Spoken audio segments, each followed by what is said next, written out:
In today's video, I'm going to teach you how to add images to forms in Gohighlevel. To get started, open Gohighlevel and make sure you're inside the correct account or location where you want to build your form. Once you're on the main dashboard, look over to the left-hand side of the screen.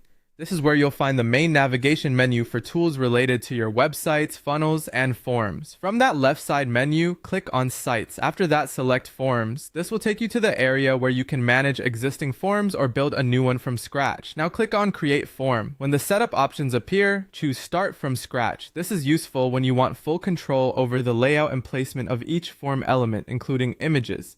Then click Create to open the form builder. Once the builder loads, direct your attention to the Form Element panel. This is the section where all the available components for your form are listed. Scroll through that area and look for the category called Other Elements. Inside that section, you'll find the image element you need. Next, drag and drop the image element into the exact location where you want it to appear on the form. Take your time with placement here because the position of the image can affect how clean and professional the form looks. For example, you may want the image at the top as a banner, between fields as a visual divider, or near a call to action for added emphasis. After placing the image block, click on the newly added image element. You'll then have the option to upload an image from your computer or choose one directly from your media library.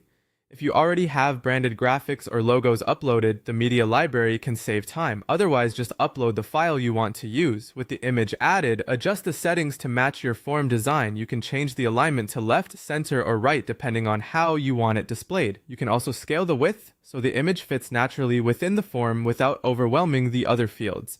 Be sure to add descriptive alt text as well. This helps with accessibility and gives screen readers useful information about the image content. Once everything looks the way you want, click Save in the top right corner to keep your changes. That's it. You've successfully added an image to a form in Gohighlevel. If you want the best visual result, try using clear, high-quality images that support the purpose of the form and keep the overall design simple and easy to read.